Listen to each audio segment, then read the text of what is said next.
وقل رب زدني علما. Bagaimana anggapan bahwa tidak persenan itu menghalangi terkabulnya doa? Bismillahirrahmanirrahim. Alhamdulillahirabbil alamin wassalatu wassalamu ala asyrafil anbiya'i wal mursalin wa ala alihi wa sahbihi ajma'in.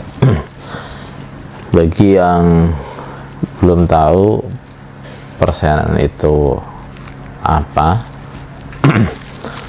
persenan adalah infak atau sistem infak yang diwajibkan oleh imam Islam jamaah atau imam jokam kepada jamaah yang sudah berbaiat kepadanya. Walaupun banyak dari mereka yang menyatakan pembelaan atau pembenaran bahwa infak persenan itu nggak diwajibkan kok. Infak persenan itu ya dengan sukarela. Tapi kenyataannya infak ini penerapannya bahkan bisa dikatakan lebih ditekankan daripada zakat itu sendiri. Nah, di Islam jamaah pengurus biasanya mengukur kepahaman jamaahnya dengan tertibnya persenan. Bahkan orang bisa dikatakan sudah tidak jamaah lagi kalau dia sudah tidak persenan dan macam-macam. Persenan ini diwajibkan dengan kriteria orang yang dianggap paling tinggi, paling kaya, yaitu yang hartanya di atas 50 juta, atau mungkin sudah berubah karena nggak tahu, tapi yang jelas yang paling tinggi orang yang hartanya di atas 50 juta. Nah, itu infaknya 10% setiap mendapatkan rizki. Misalnya dia dapat uang misalnya 1 juta, dia harus menginfakkannya 100.000. Nah, yang di bawahnya lagi 7,5%. Kalau dia dapat uang misalnya 1 juta, maka dia harus menginfakkan 75.000.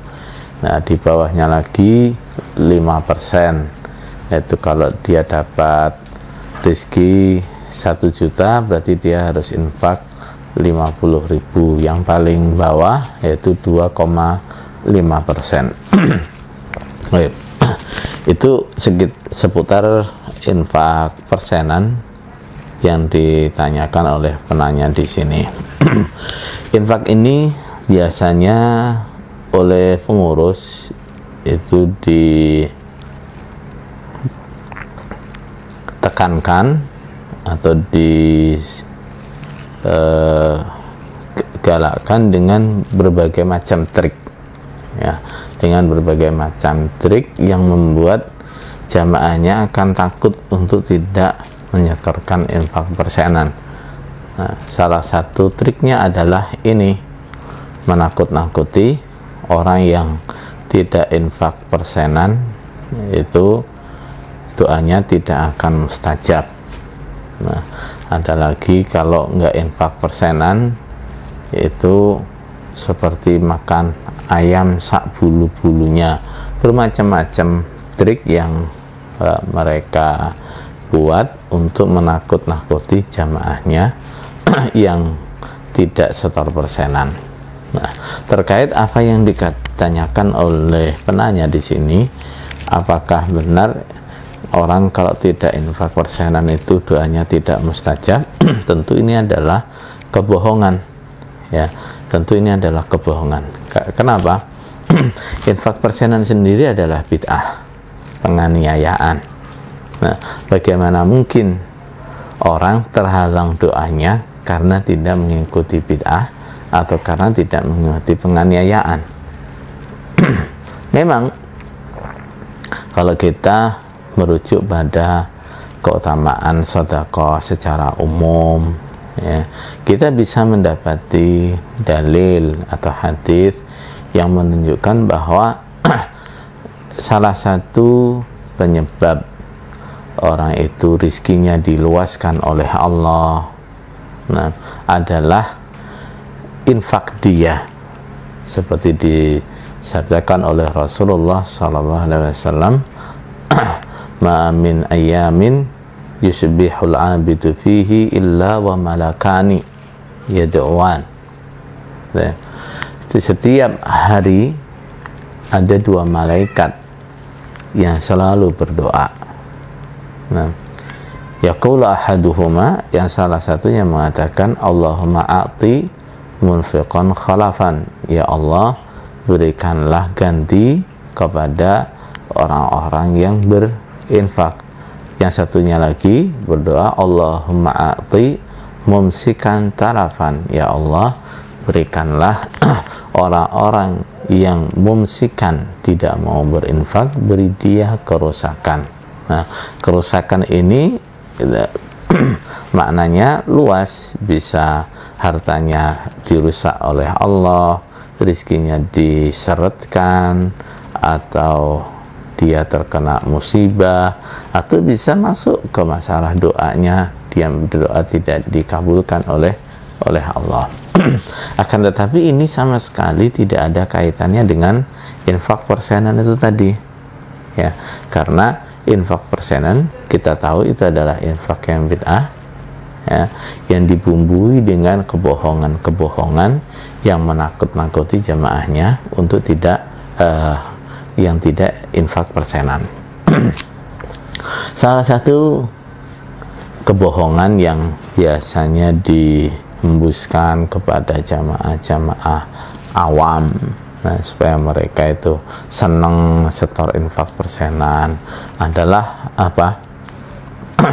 Dengan menunjukkan pembangunan dalam Islam jamaah, ya, nanti bangunan yang bagus-bagus itu difoto, dimasukkan di kalender. Nah, jamaahnya di bawah dikasih tahu atau dibohongi, ini loh hasil infak persenan kita. Nah, saudara sekalian, terutama yang masih di Cukam, coba diingat-ingat lagi, ya, benarkah masjid-masjid yang dimiliki Cukam, baik itu masjid daerah, desa, kelompok, atau aula-aula atau fasilitas-fasilitas yang lain, itu merupakan hasil dari persenan? Tentu bukan, ya.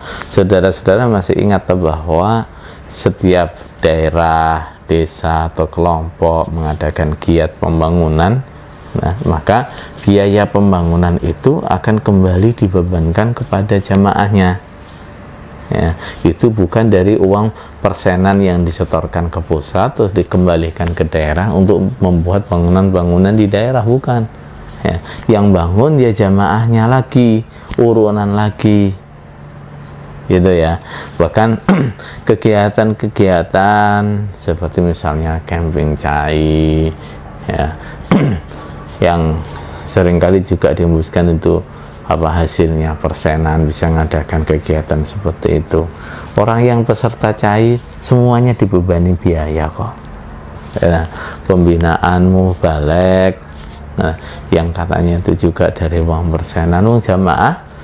Nah, setiap desa dijatah untuk membiayai minimal 3 orang calon mubalek. Jadi itu bukan dari uang persenan. Nah, bahkan kalau yang pengurus tentu sangat paham, ya, kalau misalnya perlu pinjaman ke pusat untuk bangun masjid atau bangun fasilitas apa, untuk bikin rumah tamu atau bikin apa, beli kaplingan dan sebagainya, itu kalau mengajukan pinjaman ke pusat, pinjaman itu nggak turun dengan cuma-cuma, ya. Pinjaman itu, apalagi misalnya kalau nominalnya besar, pasti disunati dulu.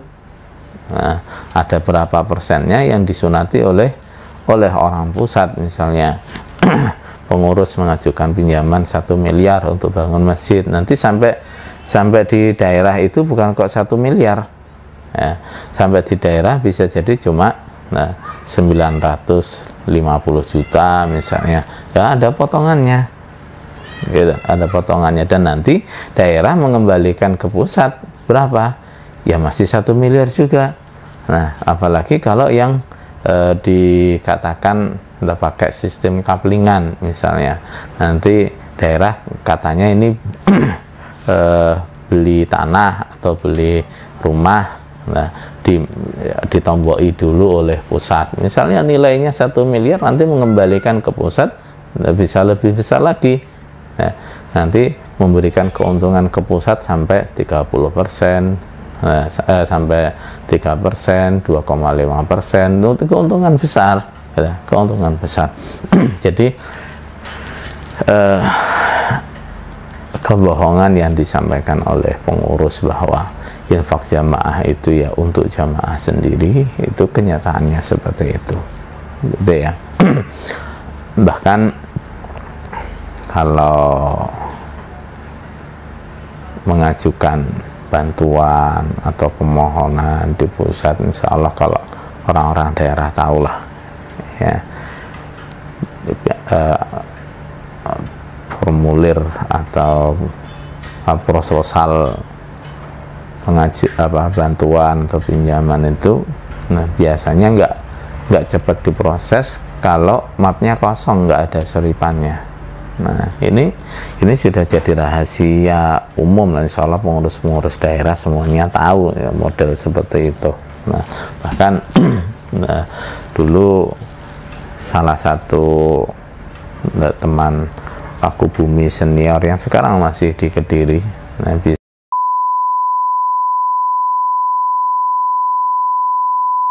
ngajak saya, ya, terus Pak Taufik, Pak Khalil, Pak Abdul Aziz Ridwan, musyawarah bagaimana mengingatkan keimaman dengan praktek seperti ini, ya. Apa itu praktek apa? Nah, praktek suap menyuap saat mengajukan pinjaman atau bantuan ke pusat. Nah, dan ini memang sudah jadi rahasia umum. Nah, saya itu pernah ketemu salah satu kiai daerah yang daerahnya itu pembangunannya pesat. Nah, waktu itu dia pamer ke saya, nggak lagi bangun ini, juga menyebutkan utangnya ke pusat sampai sekian miliar. Saya tanya, loh kok bisa utangnya masih banyak terus bisa mengajukan utang lagi? Dia bilang, ya bisa saja, wong kita tahu caranya. Artinya itu apa itu? Nah, jadi maka di sini jamaah Jokam supaya ngerti nih, ya, bahwa ancaman-ancaman yang disampaikan oleh pengurus kalau nggak infak persenan itu sama dengan sudah nggak sambung, sama dengan putus biatnya, doanya nggak akan mustajab, apalagi